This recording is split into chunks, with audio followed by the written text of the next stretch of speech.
Even my last fight, I feel like it's my first title defense, to be honest, because I was waiting for something to change.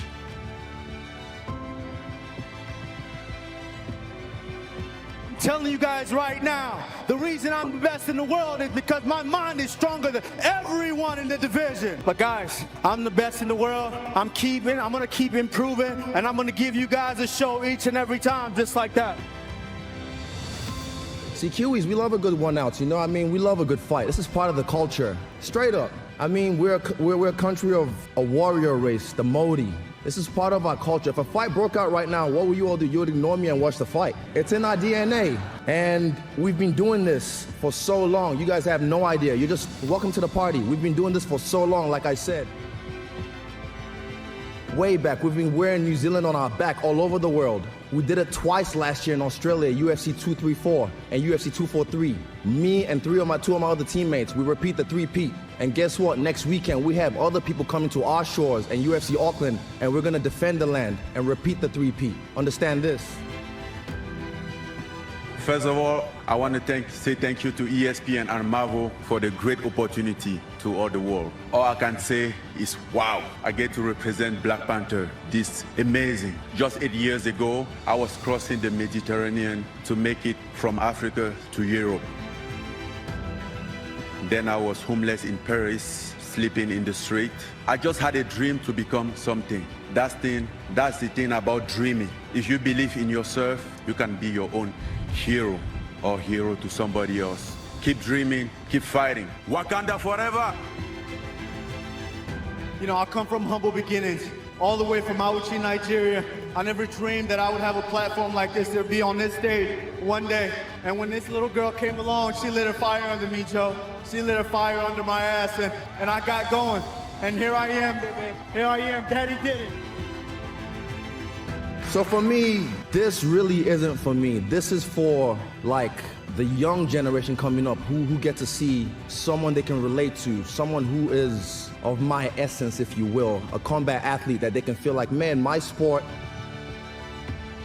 you know, like Muay Thai or Jiu-Jitsu or wrestling is up there with the likes of the All Blacks, the Black Caps, and the Tall Blacks, and New Zealand's top sporting teams. And we're on the level playing field. And like I said, we've been doing this for a long time, so this is for them. And this is for my team, City Kickboxing. This is for my coach, Eugene Behrman, because without him, my career wouldn't be I wouldn't be here. Understand that.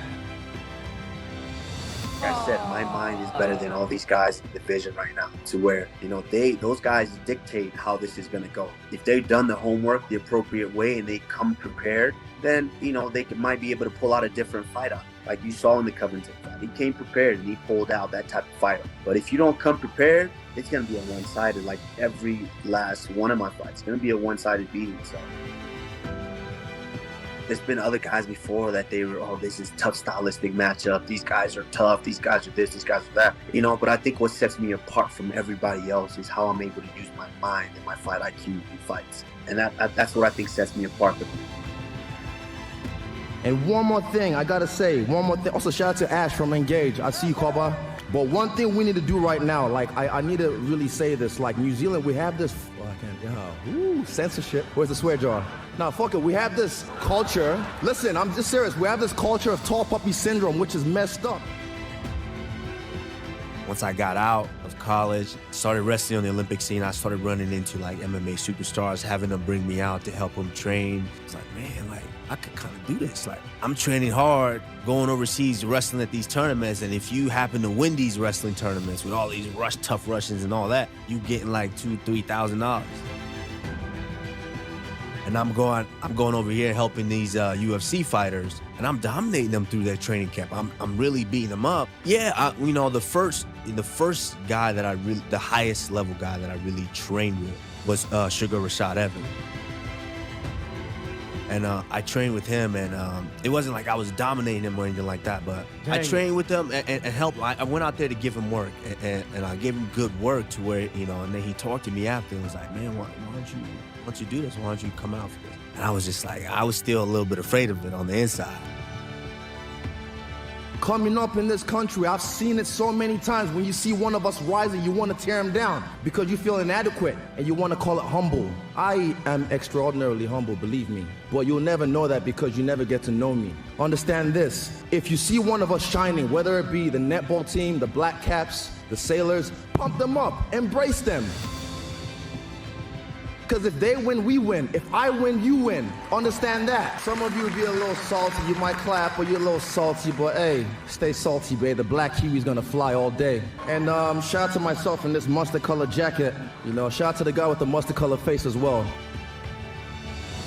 I was, this motorcycle taxi in Africa. Yeah. I was doing it. And at some point, I'm like, so I cannot do this all my life? And how about my dream? I'm like, and this, I've been working on this, been working in my mind for a very long time. And at 22, I'm like, okay, I'm done because I left school. I was 17, so it was 5 years after. I'm like, it's been 5 years. What did I do exactly? Nothing. I'm like, I'm gonna chase my dream. Then I saw that motorcycle. Oh, my family, everybody said this guy lost his mind. Please help Francis. Francis is going crazy. He sold his bike to go box. What the hell is boxing? I'm like, I don't know exactly what the hell is boxing, but I know what is my dream, and I'm gonna try it.